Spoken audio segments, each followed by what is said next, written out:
Welcome back to the Always Right podcast. I'm author Carissa DeLay, and this is, Jamie Vendera. well, Happy New Year to everyone. This is going to be a cool topic on our New Year's resolutions, which, most people never keep, but we're hoping we can keep them. Yeah, this is actually the second week of January. Yeah, We just second week of January. Missed the first week, but Yeah. hey, first week you got to talk about we got to talk about AI. Yeah. So in the second week of January, we've decided to do a New Year's resolution for writers and us as writers. So first topic is the water bottles. Yeah. So my New Year's resolution is to keep me all fluid. Like I'm not wet enough. I wake up, I take a shower, I shake my hair, and I come down here all wet. My shirt's soaked, but I gotta have my water. And I thought, you know what? What better way to start off the year than get more water? This isn't enough for me, so I might end up with maybe another. Well, according to the last episode, that's not enough for you. The last episode, oh my gosh, here we are. It's like a baby bottle. You literally look like you're chugging a baby bottle. A world record of nonstop drinking water. All right. I was going to continue. I'll let you talk for a little All bit. right, for reals though. All right, so one of the New Year's resolutions that Jamie and I have decided that we're going to hold each other to is we are going to write more. And so, what are you going to write this year, Jamie? You know, I love having you as a partner. You're more of an accountability partner, honestly, in this, because I've written so much and we've discussed this, and you go to Vendera Publishing and you click on the 7-Eleven Press link, and there's all these books. And there's like maybe 10, 11, 12 that are not released. This is coming soon. So I finished a lot of book covers, but I haven't finished all of the series we wrote. So there's one called Age of the Sigil. And there's a fourth book that I have to finish in that. And me, with all the squirrels in my life, I was talking to my grandson before Christmas. He's like, hey, dude, he calls me grand dude. My teacher wants us to read something over Christmas break. So I'm going to read the Spitfire book. So that's a YA series where a boy becomes a partial dragon. And I wrote it about him. He's the main character. Now, you had mentioned this one. You had mentioned this topic and how he was going to help you co-write. Yeah. In this one, you had mentioned that, but you said that maybe he's just not ready for that. Well, I picked him up Friday before New Year's. He lives in Cincinnati, so we didn't get to see him on Christmas. And I'm like, okay. And I sent him the PDFs. So Spitfire and the Dragon's Tomb is the first one. These are short books for kids. They're like 80, 90, 100 pages long. They're not huge. And I'm like, okay, how's it going? He's like, yeah, dude, I haven't finished it, but I'm in it. I'm like, okay, what chapter are you on? And he goes, 6, Newey's line. I was like, oh, cool. So tell me so far about what you've learned in the book. And he goes, his mom told me he read 2 or 3 pages and that was it. And then it was like a squirrel. When you're 10, 11, you're like, I'm distracted. I got things I want to do. And I understand, which I told him what I started doing. And this is actually part of my New Year's resolution, since we have to finish these books.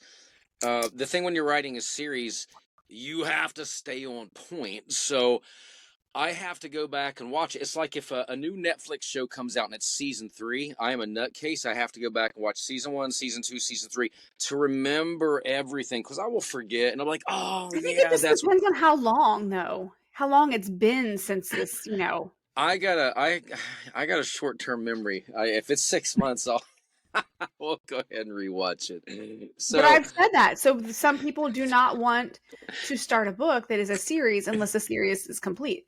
So that's why this morning I said to you, yep, you have to complete a series so I can market it on Vendera. Because people are like, I'm not going to start it because you're not finished with it. Well, yeah, you scalded me this morning because you're like, hey, I love that you're talking about that with your grandson. And I'm going through and making my character list and summaries about the first 2 books that are out, which it's done. But I promised you, I'm like, okay, now I'm hopping into Age of the Sigil. And that's a little harder because those books are around, 60 to 80,000 words a piece. So, and the other books are like, woo, it's only 25, 30,000 words. But I'm doing that. Yeah, but you have more books in that series, so that's going to take you technically longer. Yeah. So my plan is I want to finish Sigil, and I'll probably look at like the Mermaids and Aliens series, like Yep, that was finishing. actually my next thing. Was like when you're done with that one, then we need to finish Yeah, because RNA DNA, we'll finish RNA, we'll finish Siren Dark Waters, and we can complete the book. But the and do it. thing Yeah. is, with the Spitfire, those are easy for me. I can literally have fun with them, even if they don't come out next. It's at least part of my resolution. We can get on FaceTime. And I'm like, hey, did you read the books? Yeah. Okay, here's what I got planned for book 3. What does it make you think of? And I'll let him be involved in that way. And there's, I said there were 8 books in that series, and this is how far behind I am. As I'm reading, I'm like, oh, crud. There's not. There's 11 books because there's a bronze, silver, and gold dragon that I haven't gotten into, but my plan was you got to go back in time with the series, and so after the 8 books, it's like comes back to 2024 with Holden, and then it's in real life time. Like, oh, I am the Spitfire. I'm reincarnated, and now I got to bring back these other dragons. So yes, for me, logically, the smart thing, of course, is Age of the Sigil. I love that series. Last year we finished Order of 5. So there's 3 books in that series. We had what is wrong with Shifters? Shifters 2 came out, and that was the a thing, duology. Yeah. yeah, and the thing people don't know unless they really get in and read, the duology and the trilogy Order 5, they're tied in together. It's a 5-book series. It's just a different story arc, but like the teenagers in the Order 5 compared to the one main teen in Shifters, they have the same powers. They get their powers the same way through the government, and it's tied in, and there's a lot of similar scenes in both. So I feel like that arc is done. And I know we have to finish Mafia and stuff, but Age of the Sigil will be the easiest for me. So Well, Age of the Sigil is just one book to finish, and then put them in one big book, and then you can maybe print the whole. yeah, Say like you don't have to buy all 4 separate. Just buy one book yeah. with all the episodes of it in there. Unless we do 2 books. I don't know yet. Maybe we'll talk to Daniel. I'd rather have be one big book. One big book that looks like very medieval. Yes, you just read my mind. Like Yes, when medieval, and you have all the symbols like coming together and like almost have an embossed look to it. I would, yeah, because it's almost like an ancient book, and like it's got the information of how the sigils came. So isn't this crazy? We're in a podcast, and this is how our creative minds work. We're like, all right, we're already designing the book cover. Yep. Now you're gonna make me put an old book in Age of the Sigil, the 4th book, that's like that with the 4 symbols on there, and then so it ties in. So when the actual print book comes out, it's like, wait a minute, that's in book 4. That's in the very end of the book. So yeah, you can kind of almost, because each book has like its own kind of scene in the background. You have like, and you can mesh all 4 scenes, one scene, but have the different colors from all 4 coming in together to make that one. You're welcome. Yep. We're on the same page. So which is interesting because I feel that I visualize images when I'm writing anyway, so I have to envision it. So just kind of like your covers, I have to envision that for it to like, oh yes, that's what I want to do. Not the same way. I've been a daydreamer since like middle school, and I could always see me flying or turning into a werewolf or riding a unicorn, something crazy. And so that's how I do when I'm writing a book. Do you want to know, ironically, what I would always dream about? Murder. No. Okay. It's so funny. I would listen to WNCI in Columbus because that was the pop hit music for the Columbus area. And I would hear like pop music at the time, and I would play it on my little alarm clock. And I would, and I'm not saying still today, but I would, since probably in the past, maybe not like recently, but even into my 20s and 30s, I would envision myself like being a part of a concert and being this amazing singer. I can't sing, but it was like this whole like in like world of like I was like I had some amazing voice. You are a voice coach. What's funny, I don't think I ever really daydreamed that a lot. I mean, I go to a concert, like I remember seeing David Lee Roth, and it got me excited. It's like, oh, I wish I was up there doing that. Now, every time I've done a gig or a TV show, I do have this process where I visualize what's happened. So I like, if I'm on a big stage, I always already visualize it like a half an hour before, like, oh, it's done and over and everybody loved it. But that's just more of a mindset thing to keep me Oh, I focused. do that when I go to family reunions. I'm like already envisioned the conversations I wanted to have and not have, and the food I was going to eat and not eat. I've never done that, but if I would think of our backwoods Kentuckian, and this is not my main family, my wife's. Shh, what did I say once to her? Sorry, Diane. Christmas with the Clampets. She'll laugh about it. But I can envision going to that family reunion and like throwing potato salad. I'm done. My noodles are better than your noodles, and leaving. So That's funny. that's too much information. Calm down, squirrel. All right. So, New Yeah. Year's So okay, resolution 1. let's listen to what are we going to write? So I'm going to finish Canvas. I've been pretty good at like I changed up some stuff. I've been actually Yeah, we hot just on talked about writing. this too. Huh? I'm assuming with the podcast, changing the job description to one of the characters. That was for Canvas or something else? Yeah. Oh, yes. I texted you today. Yeah. Yeah. So I did change the description of one of the characters from being a reporter to a podcaster, and she podcasts on murders. So, yeah, Good. her and her co-host, and they're recording a live crime scene. Yeah. Because there was some information. I was like, I don't know, a reporter really wouldn't get this. I'm like, oh, I could do a podcaster. Like she's doing all these things, and she gets this tip to be there for this Exactly. this scene. So yeah, and I'm trying to decide whether it. But see, if I sent you a message. I'm like, should I call it OOH for like Ohio? O murder, and they only discuss murders in Ohio, or do we do a play on always right and do always murder? Yeah, and I wasn't going to say anything because I thought that's probably a secret you don't want anyone to know yet. I don't And care. I don't know. I'm torn because I love Always Murder because it's a nod to us. But like, oh, murder! It's like that's like they could be like today on Oh Murder. It reminds me of Murder, She Wrote. I love that show. Love that show, Murder, Yes. She Wrote. So it kind Oh of my reminded me of that. gosh! My friend Jeff Rivera is actually he's talking about writing some stuff. He said he's been watching Murder She Wrote. He said, man, I this love is it. Angela Lansbury. yes. He's like he's so into Yes. it. He's like I love it. Mm-hmm. So I don't know. Either way, whichever one I do. So, the Always Murder does not exist as a podcast. So I thought, how cool would it be to like create like a shirt and like have like merchandise to go with the book? Like I'm already like marketing this whole like non-existent podcast. Yeah, and then if you take on that persona, you can actually put out that podcast. Right? People would eat it up. My wife every morning when she's getting ready, I hear her, and then they thought they would get away with it, but they found the knife underneath the bed. So it's always the murder podcast that she's listening to. And that's the thing. Like there's times I love Morbid, and I like to listen to some of the cases from like true crime, the crime garage, things like that.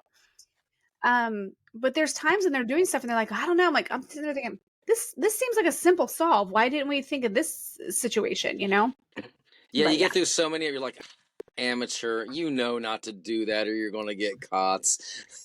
Yeah, well, that's kind of like I didn't listen to murder podcasts until I started writing the serial killer novel for research because, I mean, it wasn't my genre. I'm into aliens and other things like that. So for me, I had to kind of get on that world.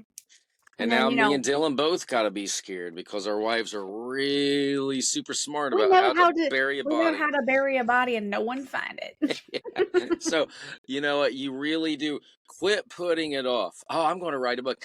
I seen, and I'm not knocking this person. Everyone has the right to be an author, but somebody just yesterday is like, cat's out of the bag. I'm just letting you all know on Facebook, I'm writing a book now. And I'm like, okay, that's great to tell it, but it's like, don't just tell it, do it. And someone's like, oh, what are you writing about? Well, I'm going to do a short thing on poems, and I got this idea about some thing. I'm like, that's cool. I like to see how you progress if you actually do it, or it's like a New Year's resolution. I've been talking about writing a book for 13 years, and I'm going to finally do it. I don't like to... I'm very private and quiet, so I see like even coaches and authors are like, guess what? I'm going to be on this television show. I never announce anything before it's happened. Like I wait and I don't let anyone know I'm gone. And then I'm like, okay, I've been on tour with Megadeth, or hey, finally this book's out. That's probably poor marketing on my part. but I just have this mindset that marketing wise, I wouldn't care. But back when I was writing Raise Your Voice, my first book, and this is to help you with your New Year's resolution, I said forever, I'm writing a book. I'm writing a book. Started in 2000. And I remember being working construction, running bridges, and one of my workers said, dude, shut up about it. Either do it or not do it. You Mm-hmm. talking about it every day. How much did you write this week? Man, I didn't really write anything. Well, then shut up. Do it. But and So you should get a hold of that friend and say thank you. yeah. Well, there was other things. What did he say to me? He says, "You'll never be nothing but a dumb old iron worker like the rest of us." And then I love the guy. He was a sweet guy. Don't get me wrong. It's just that Sounds like it. mentality. And then I had some of those workers. I was on another job, and they're calling me like, "You, dude, you were just on MythBusters." I'm like, no way. I'm like, and I've known for months, and I couldn't say anything, nor did I want to till it came out. But it's like, you can be anything you want. Don't let people tell you. If that's why you haven't started writing your book, is because your brother, your sister, a construction worker, someone at work says, you just shut up about it. You know what? I agree with them in that point, but do it. Don't let them beat you down to where you're not doing it. Like, I can't do it. I don't know proper grammar. I don't know how to get my book cover designed. All that will fall in place if you take action. Forget like the law of attraction. Take the law of action. Actually do it. Get started. Which leads us to another resolution. If you're going to do this, you need to pick a time. Commit to writing a certain time of day. We've had the episode where we've discussed night or day or middle of the day. You just need to decide where you are going to set time away for yourself and your book. Okay. Yeah. You need to make that say, okay, I'm going to do this. This is the best time of day for me. And I'm going to do it. And I started that actually because of you. I mean, you were, and I love you for this. You really pushed me. But years ago, I used to get up at like 5 a.m. and write. And since COVID, I haven't. It was like pulling teeth to finish. The books we released with Shifters and Order 5. But we got it done. We got the Spitfires done, and I started thinking, you know what? That's what's been missing in my life. I love writing, and the books are not going to write themselves. So that's why I'm going through and reading and summarizing. I do it every morning. But you do something that's equally important. Even with setting your time, whether you're like Chris and you do it late at night or middle of the day, or like me in the morning, do what Carissa does. You'll be in the car, you've told me, and you're like, you got an idea, and you'll do audio and transcribe it, or you'll be like, oh, I got an idea for a scene, and you're talking, or I don't know if you use text to speech like I do. Of course, if you use text to speach like I do, then that's a whole other can of worms. It may be a completely different book. Yeah, it's gonna be like, what language is this in? But if an idea hits you, write it. If you wake up in the middle of the night, write it. Do something. Take an audio file recording just so you have it. Yeah, typically mine, I write it down. Yeah, like I will do the talk to text, but in a note. And sometimes I'll text it to you. Sometimes I'll put it in a note thing. Whatever it is, I'll just make sure it's out there so I can. And always if I'm texting you, I put book idea. So then if I need to go back through and look for it, I can find book idea. Where did I text Jamie that? So it gets it in there. And honestly, some of those book ideas have been literally in my head, beating on the door saying, hey, can you finish Canvas? Because we really need to get out of here. Yeah. And so like, I really want to write this book about my aunt. And there's a couple other ideas. I told you this week I had an idea. I'm not going to share it yet because I don't want that one to get stolen. Yeah. But I have several ideas I want to get out. So I'm going to work on Canvas, get it done. And my worries for everybody listening is if you're like, oh, new year, new me, I'm going to do this. Everybody buys a gym membership. And then they start in January and then they're done by February. A lot of people bought a treadmill. Yeah. Well, hopefully use it. I got one. I try to use it at least 3 to 5 times a week. But the point is, treadmill, and I'm dedicated. I'm going to walk. Well, you can even do that. I don't know if you're like, because I can write on a treadmill. I can put my iPad up there, or I'll watch a show, and that gets me really going and moving. But the point is if you commit to a time and you start this, I wouldn't fly out the gate like I'm going to do it at 9 p.m. every night and 9 p.m. to 10:30 every time. don't put a time limit on it. Just pick this starting time, because I'm afraid that some of you be like an hour for 2 weeks, and then you're like, oh, I missed a day because I had to do this, and then I can barely get 15 minutes in, and then you quit. Yeah. Just commit to opening up your computer, your iPhone, and start writing. And if it only lasts 10 minutes, that's okay. If it's 2 hours, that's okay. If you don't set a actual time limit, at least this is for me. You might disagree with this, and I'm cool if you do. But it's just opening up and getting started on it. Because if you start missing days, it's you're going to lose it. You're not going to finish your book. Or even something you can do, which I do, like, so I print off so where I'm going back and revising, I have my digital notes that I've already have for every chapter, but I'm rearranging some stuff. So before I go ahead and start changing and making it confusing for me, I printed off like just a basic, chart where it has chapter number, location, time, characters, or a chapter description, and like random things that I need to know about the chapter. Anything I may have changed that I need to adjust my notes. So I just print this off. So chapter 1, some of this is basically staying the same. Oh, I added this part. Oh, and don't forget that you did this here. And then in chapter 2, I added these 2 characters. I took out these other 2 characters, and this is what I changed. So when I go back into my notes, I put them in there. So it's keeping me focused. And excuse me, whenever I am just not really technically writing because I'm maybe have writer's block on getting it down on the page, I will write something just note wise that reminds me what I'm thinking necessarily, but not the actual words. Like, okay, I know I want an image like this. I just don't know how to write it right now. So then when I come back, I'm like, oh, I know how to write that now. Put it out there. No, that's great. You So got you're to be still writing. very proud of me right now, Oh, why? Because we because didn't say you're bored. I know I heard I you. waited. I was like, I want to be professional about this for Mm, once, but for here I once. am being immature, and I was like, I didn't say I'm bored.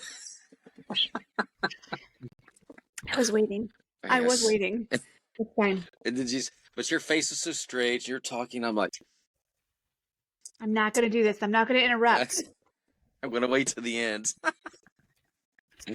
All right. So make a commitment. We're going to make a commitment to, just write once a day. Like, kind of like, you know what? I do better. Like, right when my kids are getting ready for school, I can jot some stuff down. Or I can just like do an outline real quick. And then later on in the evening before I go to bed, I can maybe expound on that a little bit. I can expand my thought process on what I was thinking this morning because I can think about it all day. I love that you just said that, because we're talking about commit to a time. So if you choose day or night, there's no sin in also writing again. Yeah, If you're like, I'm doing don't tell the night that I wrote this morning. exactly. So if you're feeling inspired, do something. Write down notes so you don't miss it, because you will wake up, or at the end of the day or in the morning, you will forget what came to your mind. So you'll be like, damn, I had a great plot and now I've lost it. And so that's the thing. Like, we know that you had mentioned like people exercise, and this is the thing. A lot of times with New Year's resolutions, I feel like people make resolutions that are not who they are. So I will tell you, I am not a workout guru. I don't like to work out. I don't mind walking. I don't mind doing the elliptical or whatever randomly, but I am definitely not someone who is going to ever give a resolution that I'm going to work out more, because I know I'm lying. I'm not going to do it. I'm cyclical with that. Like I'll do the walking and talking videos when I'm like, I need to be walking, I need to be running, I need to be doing something. Then I won't do it for months. But if you are saying you're an author, that's not changing a resolution. You are already an author. So if you're an author, commit to something you already are. Commit to the writing. So I'm an author. I need to commit to the writing. I'm not committing to something I'm not actually, trying to be that I'm not. So I'm not trying to create a new me. I'm just expounding on who I already am. So that's what this resolution is about, is becoming a better version of yourself, who you already are, not something that you don't want to do. I'm not trying to be a singer. I'm not trying to take voice lessons from Jamie. I'm not trying to be a marathon runner. I'm trying to put out a book that I promised myself I would do. So. No, I love that. You are an author today. Even if you haven't released your first book, you are an author. Yeah, so it's in your head. Get it out on paper. Act like one. Yes, which brings us to our next to last resolution. Our thought process is, if you're an author And maybe rope in a friend to help you with this part of the resolution, but be more active in your social media presence with your writing. Share your process as far as like, it's one thing to say, I'm writing a book, like you said, this person, but it's another to do it. So, like, be like, oh, I'm writing, my character, give kind of like little snippets, little teases, create a fan page. Don't, maybe once you've decided more in your book and it's on the way, create a fan page so that when that book comes out, people are already interested in buying it, but get it out there. It's so funny that you mentioned this. I film a lot with Sean Daniel Media, and so there's a little television studio about 20 minutes from me. So his partner, the guy who owns the TV studio, Brad Bear, he says we were talking one day. He says, you never talk about your books. He's like, how many fiction books have you written? I said, close to 30. He's like, why do I not know this? Mm-hmm. And What do I always say?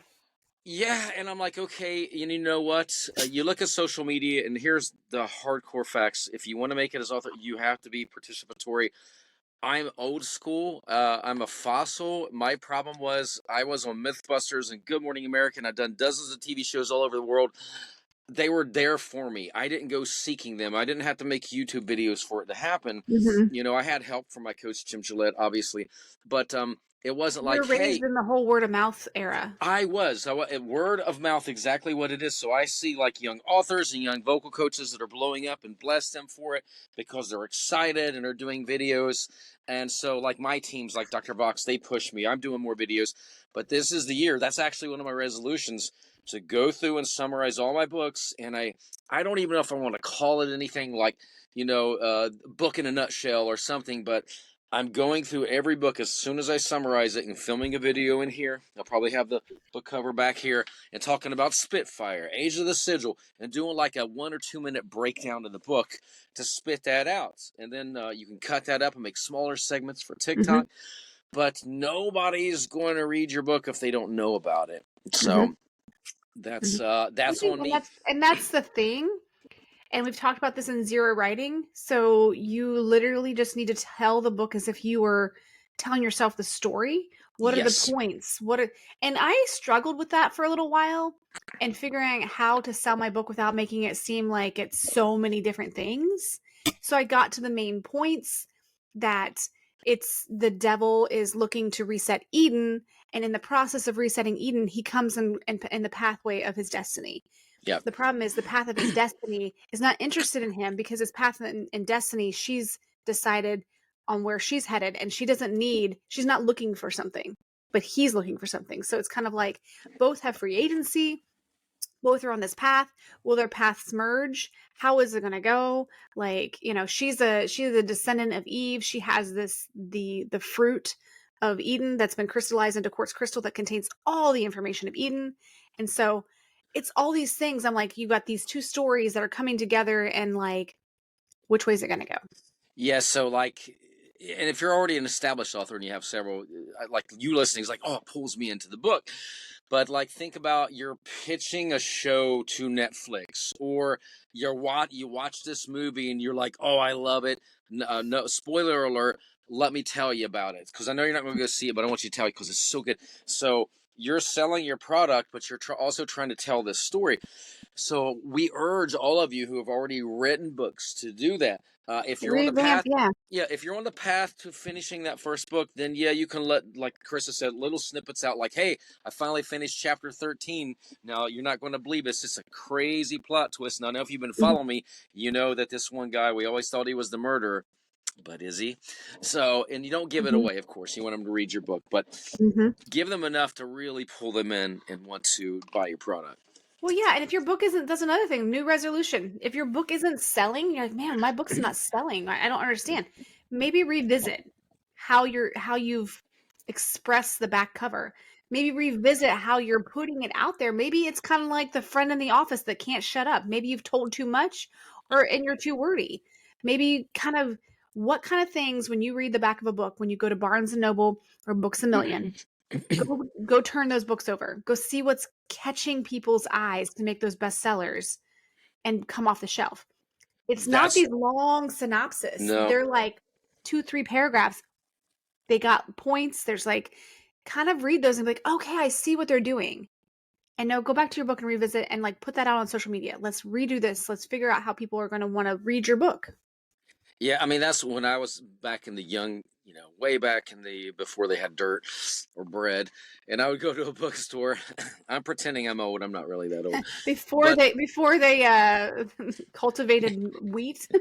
yeah, if there was a bunch of fantasy books, it was always reading the back, and if it gave me enough information to let me hang myself and be like, wait a minute. You're not telling me what's going on. Is there really a magic sword? That's what pulled me in. I didn't really want a full synopsis of it. I wanted something that made me want to know what is going on in this book. Yeah, make it to where if someone reads the last page of your book, they're like, oh, I really need to read the beginning of this book because I need to know why this is this way. Yep. People like, oh, I read the last page and it's not interesting. All right. All right. So the last and final New Year's resolution that we have for everyone, including Jamie and our listeners and some of our viewers. No, we it's already not covered. Okay. We already covered your water bottle. I forgot. It's trying to make its presence again. No, listen and watch Always Right podcast Absolutely. on YouTube. Go ahead. That should be the number one resolution. We should have Right. started with that. Well, we saved the best for last. Yes. Yes, be a subscriber on YouTube. Get your friends to follow that one. We have it on Spotify. Make sure you're listening there, on Amazon Music, on Apple Podcasts. Make sure you're listening. Make sure you're liking on our socials. Make sure you're liking on YouTube. Get those. We just want to get those people out there and spread the word. You got an author friend who's struggling? Share this. Be like, hey, listen to this podcast. There might be something on there that they can help you with. And you created a landing page where they can get a hold of everything by clicking on little icons. Where's that at? Yes, we had to walk Jamie through this morning because he's That's old. where the fossil thing's coming in. Like, I'm old. He's like, hey, do we have like a way that like people can? I'm like, yeah, there's a landing page on alwaysrightpodcast.com. You could go on there and there's these little icons. It looks like Spotify, it looks like YouTube, it looks like Twitter, it looks like all of the little social media icons. You hit those and it takes you directly to them. I was too dumb. And I was today's years old when I realized, and I know that because I have it on jamievendera.com. But you're like, well, for people like you, instead of saying listen, what I could put, click on the icon below. I guess I can give fossil directions. Yeah, big arrow pointing down, light it up. Here it is. So there you go. As always, another great podcast with just, you know what, we had a few squirrels, but not too many. Yeah. Maybe they're hibernating. I'll bring them out. No. Next. Yeah. Alrighty. Well, thank you for listening. As always, I'm your host, Carissa DeLay, author from Vendera Publishing, and with my co-host, Jamie Vendera, author and publisher. So remember, always right. Every single day. Yes. Until next time, thanks for listening.